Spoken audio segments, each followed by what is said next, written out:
তোমার শতপুত্রকে মেরে দিলে।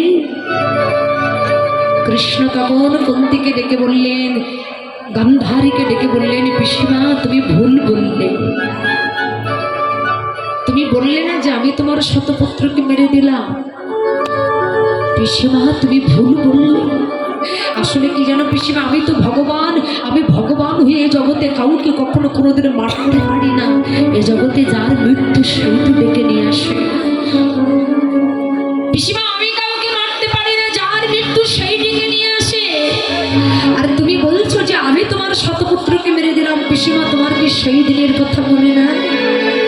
তোমার পুত্রকে আমি মেরেছি না তোমার কর্মদোষে তোমার পুত্রের মৃত্যু হয়েছে? তুমি একবার ভেবে দেখো তো পিসিমা সেই দিনের কথা। একদিন দুর্বাসা মুনি কুন্তির ঘরে গিয়েছিল কুন্তিকে পরীক্ষা করবার জন্য। কুন্তিকে পরীক্ষা করবার জন্য দেখলেন যে কুন্তি তোর ভিতরে কতটা ভক্তি কতটা প্রেম আমি পরীক্ষা করতে চাই। তাই দুর্বাসা মুনি কুন্তির ঘরে গিয়ে কুন্তিকে ডেকে ডেকে বলেছিল, মা আজকে এই মধ্যাহ্নে আমি তোর ঘরে আতিথ্য গ্রহণ করতে চাই। কুন্তি বললেন, বাবা এ তো আমার পরম সৌভাগ্যের কথা। আমি বৈষ্ণব সেবা দিতে পারবো, আমার মতো সৌভাগ্যবতী জগতে আমি খেয়ে যাচ্ছি। বলছে, মা সেবা তো করবো বটে, তবে তোকে একটা কাজ করতে হবে। বলে কি কাজ? বলে আমি যে তোর ঘরে সেবা করব তোকে কিন্তু 100 ভাগে রান্না করতে হবে। বলছে তোকে 100 ভাগে রান্না করতে হবে। বলছে ঠিক আছে বাবা আমি 100 ভাগে রান্না করব। বলছে শোন মা, শুধু 100 ভাগে রান্না করলে হবে না, ওই 100 ভাগের তরকারি 100টা স্বর্ণে পাত্রে রাখতে হবে। বললেন বাবা ঠিক আছে তাই হবে। কিন্তু বাবা 99টা স্বর্ণপাত্র হয়েছিল আর একটা পাত্র হয় নাই। আর যে পাত্রটা হয় নাই সেই পাত্রে রাখতে হবে গরম পরমান্ন। এখন দুর্বাসা মুনি যখন সেবা করতে বসেছে হঠাৎ করে তাকিয়ে দেখলেন, সে তো পরীক্ষা করতে এসেছে, হঠাৎ করে তাকিয়ে দেখলেন যে 99টা স্বর্ণপাত্র হয়েছে, একটা পাত্র হয়নি। দুর্বাসা মুনি বলছে, মা আমি তোর ঘরে সেবা করবো না। বলে কেন? বলে আমি তো তোকে বলেছিলাম তুই 100 ভাগের তরকারি রান্না করে 100টা স্বর্ণে পাত্রে রাখবি, তোর 99টা পাত্র হয়েছে একটা পাত্র হয়নি, আমি তোর ঘরে সেবা করবো না। দুর্বাসা মুনি যখন চলে যাচ্ছেন তখন কুন্তি মনে মনে চিন্তা করলেন, আমি জ্ঞানী জনের মুখে শুনেছি কোন গৃহী বৈষ্ণব এসে যদি সেবা না করে চলে যায় তবে এই জগতে সেই ব্যক্তি কোটি কোটি জন্মের অপরাধী হয়ে যায়। আর এই জগতে যদি কেউ ভগবানের জন্য অপরাধ করে ভগবান তাকে ক্ষমা করে দেন, কিন্তু যদি কেউ বৈষ্ণব চরণে অপরাধ করে ভগবান বললেন এই বৈষ্ণব চরণে অপরাধ করলে সেই পাপীর কোনোদিন কোনো ক্ষমা হয় না। এই জগতে 64 প্রকারের অপরাধ আছে, তার মধ্যে 2টি অপরাধ হচ্ছে প্রধান, একটা হচ্ছে নাম অপরাধ আর একটা হচ্ছে বৈষ্ণব অপরাধ। মনে রাখবেন, একটা হচ্ছে নাম অপরাধ, একটা হচ্ছে বৈষ্ণব অপরাধ। কেউ নাম করছে আপনি সেখানে যে আন কথা বলছেন, আপনি যদি নামে অপরাধী হয়ে যান এই পাপের ক্ষমা হবে না। কোনো বৈষ্ণব এসেছে আপনি সেই বৈষ্ণবকে দিকে অশ্রদ্ধা করলেন, অভক্তি করলেন, বৈষ্ণব অজান্তেই মনে ব্যথা পেল, এই পাপের জীবনে কোনোদিন ক্ষমা হবে না। তাই দুর্বাসা মুনি যখন চলে যাচ্ছেন কুন্তি মনে মনে চিন্তা করলেন, আমি যে বৈষ্ণব চরণে অপরাধী হয়ে যাব। দেখুন ভক্তিটা কেমন জিনিস। দুর্বাসা মুনি যখন চলে যাবে তখন কুন্তির সঙ্গে সঙ্গে ওই দুর্বাসা মুনির সামনে যে ঘরে দরজার সামনে যে আড় হয়ে শুয়ে পড়লেন। যেই না আড় হয়ে শুয়ে পড়েছে দুর্বাসা মুনি বলছে, মা কি করছিস? দেখুন ওই দরজার সামনে আড় হয়ে শুয়ে পড়ে আস্তে আস্তে নিজের বুকের জামাটা খুললেন। নিজের বুকের জামাটা খুলে যে গরম পরমান্ন যদি সবে মাত্র রান্না করে নামানো হয় সে কতটা গরম হয়, সেই গরম পরমান্ন রান্না করে সবে মাত্র রান্না করে নামানো হলো, যে গরম পরমান্নের উপরে দিয়ে ধোঁয়া উঠছে, সেই গরম পরমান্ন কুন্তি তার নিজের বুকের জামাটা খুলে দিয়ে সেই গরম পরমান্ন নিজের বুকের উপরে ঢেলে রাখে। দুর্বাসা মুনি দিকে অবাক হয়ে গেলেন, মা তুই কি করছিস? তোর গরম লাগছে না? তোর ব্যথা লাগছে না? কুন্তি নয়নের জলে কেঁদে বলেছিল, বাবা আমি শুনেছি আমার হৃদয়ে নাকি গোবিন্দ বিরাজ করে, গরম পরমান্ন ঢেলে রেখেছি আমি আমার বুকে,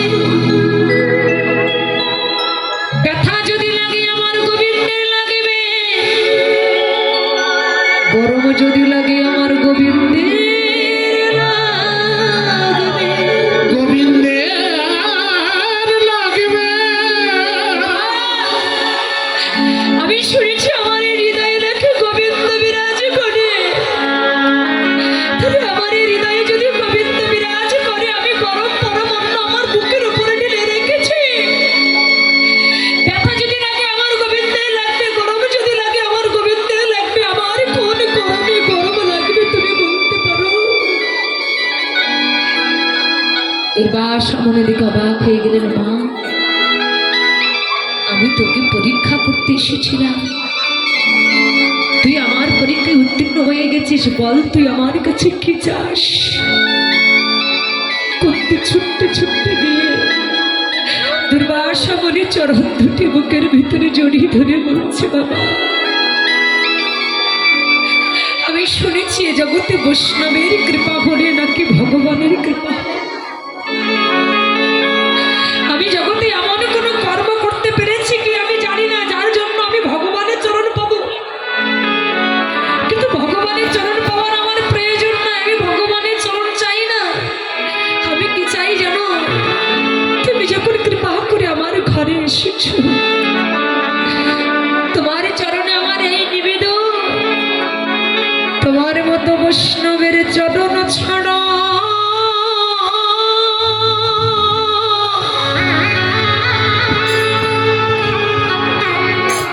আমার করে দিয়ে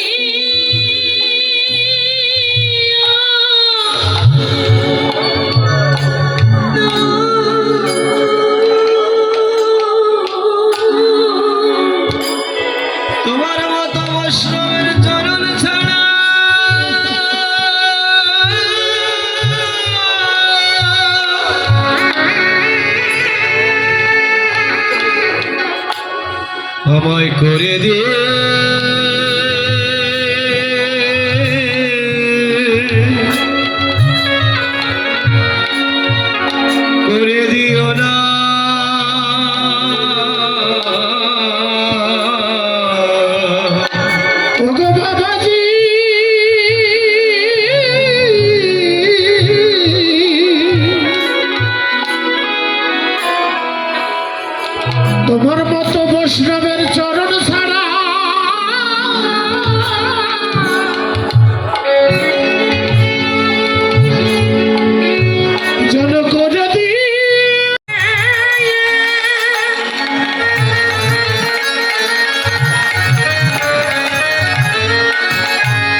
লক্ষ্য করুন, কুরতি মানে কি?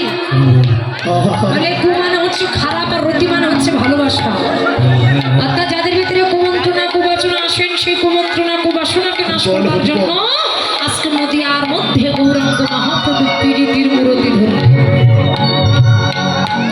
এই যে পীড়িতির মূর্তি মানে কি জানো তো? এখন পীড়িতির কি মূর্তি হয়? আরে পীড়িতির কি মূর্তি হয় মানে না? আমার এক দাদা ভাই 800 টাকা দান করেছেন, তার জন্য আশীর্বাদ করবে। যে মনস্কামনা দান করেছেন ঈশ্বর যেন মনস্কামনা পরিপূর্ণ করে, তাই গৌর হরি। এখানে বলছি পীড়িতির মূর্তি, তাহলে পীড়িতির মূর্তিটা কি? পীড়িতির কি মূর্তি হয় গো মা? গৌরাঙ্গ মহাপ্রভু পীড়িতির মূর্তি ধরলেন, তাহলে পীড়িতিটা কি? লক্ষ্য করবেন, এই জায়গাটা একটু মন দিয়ে শুনবেন। পীড়িতিটা কি? পীড়িতি কাকে বলে? হয়তো আমরা এখানে অনেকে মনে করি একটা ছেলে একটা মেয়ের সাথে যখন মোবাইলে হ্যালো হ্যালো করে, আমরা অনেকে দেখি বলি ওর সাথে প্রেম করেছে, বলি না ওর সাথে ভালোবাসা করেছে, বলে ওই ভালোবাসা। অনেকে বলে ওর সাথে প্রীতি করেছে, বলে ওটা ওই প্রীতি আর এই প্রীতি এক নয়। ওই প্রীতির সঙ্গে তোমরা যেন আবার আমার গৌর গোবিন্দের প্রীতিটা তুলনা করো না। জাগতিক জগতে আমরা যে প্রেম করে যে প্রীতি করি, ওটা প্রীতি নয়, ওটা প্রেম নয়, ওটা হচ্ছে কামের খেলা, ওটাকে প্রীতি বলে না। তার এখানে প্রীতিটা কি বলেছে? শাস্ত্র বললেন প্রীতি প্রীতি বিষাম প্রীতি। প্রীতি কেমন হয়? কামের প্রীতি প্রেমের প্রীতি কবু সমতুল্য নয়। কামের প্রীতি এই তার রীতি শুধু চুলাচুলি করে, আর প্রেমের প্রীতি এই তার রীতি শুধু জড়ায়ে জড়ায়ে ধরে। এটা অনেক উচ্চ মার্গের কথা, এই জন্য বুঝতে গেলেও মন দিয়ে শুনতে হবে। আবার চণ্ডীদাস কথা বললেন প্রীতি প্রীতি সবাই দিয়েছে, প্রীতি কাহাকে বলে? রাগের ভক্তরা প্রীতি করিয়া ভব পারে যাই চলে, কেহ কেহ প্রীতি করিয়া মানালে পুড়িয়া মরে, কেহ কেহ প্রীতি করিয়া অনুরাগের তনু করে। বাস্তব জগতে প্রীতি করেছে, প্রীতি সে প্রীতি নয়। এ প্রীতি করিলে থাকে না ওই প্রীতির ভয়। তাই চণ্ডীদাস ভাই এ প্রীতি করিলে সে প্রীতি ভুলিয়া যাবে, সময় থাকতে প্রীতি করলে তোমরা তার চরণ পাবে। চৈতন্য চৈতামৃতে কি বললেন? বলছে সাধন ভক্তি হইতে হয় রতির উদয়, রতি গাঢ় হইলে তার প্রেম নাম হয়। আত্মেন্দ্র প্রীতি ইচ্ছা তারই বলি কাম, আর কৃষ্ণেন্দ্র প্রীতি বাঞ্ছা ধরে প্রেম নাম। উদ্ধ হইতে নিম্মিতে ধায় তারে বলি কাম, আর নিম্ন হইতে উদ্ধতে ধায় ধরে প্রেম নাম। বুঝতে পারলেন? আবার বলছে প্রীতি নয়নে নয়নে গান পরিশনে তাহাত জন্মাইল পি, অধারে অধারে কৃষ্ণ কথা আলাপনে তাহাত জন্মাইল রি, আর হিয়াই হিয়াই প্রেমালিঙ্গনে তাহাত জন্মাইল তি। প্রীতি সুখের এতি না করে তুলনা দেব বাকি। এই যে নয়নের প্রীতি, ভগবান যে নয়ন দিয়েছে, বদন দিয়েছে, কর দিয়েছে, শরণ দিয়েছে, কান দিয়েছে, একটা একটা কর্ম আছে। এই নয়ন দিয়েছে কেন? বলে নয়ন দিয়েছে সদা কৃষ্ণ ভক্তের বদন দর্শন করিবার লাগে। আর বদনের প্রীতি বলে বদনের প্রীতি হচ্ছে সদা কৃষ্ণ কথা আলাপন করিবার লাগি, আর হৃদয়ের প্রীতি হচ্ছে সদা কৃষ্ণ ভক্তের সঙ্গে প্রেমালিঙ্গন করিবার লাগি। মায়েরা মনে রাখবে, আপনি যে 84 লক্ষ জনে ভ্রমণ করে সাধের মানব কুলে জন্ম পেয়েছেন, আপনার এই দেহের মধ্যে যদি কৃষ্ণ নামের গন্ধ না থাকে, একটা কুকুর পর্যন্ত আপনার এই দেহটা শুকবে না। একটা কুকুর আপনার এই দেহটা শুকে দেখবে না, যদি হরি নামের গন্ধ, কৃষ্ণ নামের গন্ধ যদি আপনার দেহের ভিতরে না থাকে। আজকে যে দেহটা নিয়ে আমাদের এত গৌরব, যে দেহটা নিয়ে আমাদের এত অহংকার, আমাদের দেহটা নিয়ে এত গৌরব কেন, এত অহংকার কেন? বলে আমার ভিতরে যিনি আছে, উনি আমার ভিতরে যতদিন আছে ততদিন আমার দেহটার গৌরব থাকবে। ওই ব্যক্তি যখন আমার দেহটা ছেড়ে চলে যাবে না, তখন আমার দেহটার আর কোনো গৌরব থাকবে না। রাধে, আমরা ভগবান খুঁজতে কোথায় যাই? বলে গয়া কাশী হরিদ্বার পরাগ বৃন্দাবন, কত জায়গায় আমরা ভগবান খুঁজতে যাই। কিন্তু তত্ত্বদর্শীগণ জানিয়ে দিলেন, হ্যাঁ রে পাগল, যে জায়গায় ভগবান থাকে তুমি সেই জায়গাটা একবার খুঁজে দেখলে না? হ্যাঁ, যিনি বৃন্দাবন পরিক্রমা করছেন, সেই বৃন্দাবন বাসীকে যদি জিজ্ঞাসা করা হয়, এই যে তুমি তো বৃন্দাবন পরিক্রমা করেছো, বৃন্দাবনে যে তুমি কি ভগবানকে দর্শন করেছো? এই জায়গাটা মন দিয়ে শুনবে। যিনি বৃন্দাবন পরিক্রমা করেছে, সেই বৃন্দাবন বাসীকে যদি জিজ্ঞাসা করা হয় যে তুমি তো বৃন্দাবন পরিক্রমা করেছো, বৃন্দাবনে যে তুমি কি ভগবানকে দেখেছো? আমার এক ভক্ত ভগবানের আমি 500 টাকা দান করেছেন, তার জন্য আশীর্বাদ করবে। যে মনস্কামনা দান করেছে করেছে, নিশ্চয় যেন তার মঙ্গল করে, তার সুস্বাস্থ্য কামনা করবে, দিয়ে দীর্ঘায়ু কামনা করি, অন্তিম লগ্নে যেন ভগবানের শ্রীপাদ পদ্মে পৌঁছাতে পারেনি, তাই গৌর হরি হরি। রাধে, তাহলে বাবা এই জায়গাটা একটু মন দিয়ে শুনুন। যিনি বৃন্দাবন পরিক্রমা করেছেন, সেই বৃন্দাবনবাসীকে যদি জিজ্ঞাসা করা হয়, তুমি তো বৃন্দাবন পরিক্রমা করেছো, বৃন্দাবনে কি ভগবানকে দেখেছো? কি গো দেখেছো? বলবে না, আমি ভগবানকে দেখিনি, ভগবানের লীলাভূমি দেখেছি, ভগবানের বিগ্রহ দেখেছি, কিন্তু আমি ভগবানকে দর্শন করিনি। যিনি মথুরায় পরিক্রমা করেছেন, যিনি নবদ্বীপে গেছেন, মায়াপুর গেছেন, তার কাছে যদি জিজ্ঞাসা করে নবদ্বীপে গেছো, মায়াপুর গেছো, আমার গৌর হরিকে দেখেছো? বলে না না, তিনি যে লীলা করেছেন, তার লীলাভূমি কত মন্দির, তার কত বিগ্রহ, আমরা এগুলো দেখেছি, কিন্তু তাকে দেখে নেই। আরে বৈষ্ণব কবি বললেন, আরে মূর্খ ব্যক্তি, তুমি গয়াকাশ হরিদ্বার প্রয়াগ বৃন্দাবন তুমি যেখানে যাও না কেন, ওখানে গেলে ভগবানকে পাবে না। আসলে যে জায়গাটা ভগবান বিরাজ করছে, তুমি সেই জায়গাটা একবারও খুঁজে দেখলে, মানে সেই জায়গাটা খুঁজে দেখলে না, তোমার ভিতরে ভগবান থাকে মন্দিরে। কোথায় থাকে ওমা? এরা ভগবান কোথায় থাকে উমা? কোথায় থাকে? এই মরেছে বলে মন্দিরে। বলে কোন মন্দির? টাইলস লাগিয়ে, ঝাড়বাতি লাগিয়ে, ইট বাড়ি সিমেন্ট লাগিয়ে যে মন্দিরটা আমরা তৈরি করেছি, ওই মন্দির? বলে ও মন্দিরে তো ভগবানের বিগ্রহ থাকবে, ও মন্দিরে নয়। ভগবান আছে মন্দির, মন্দিরে। এই যে হৃদয় মন্দির, এখানে কি তুমি গুরু শরণ আশ্রয় করে, ওখানে কি তুমি তাকে একবার খুঁজে দেখেছো? ভগবান যদি আমাদের হৃদয় মন্দিরে না থাকবে বাবা, কবিগুরু রবীন্দ্রনাথ ঠাকুর তার গানে তিনি বলে গিয়েছিলেন, তার গানটা তাহলে মিথ্যা হয়ে যাবে।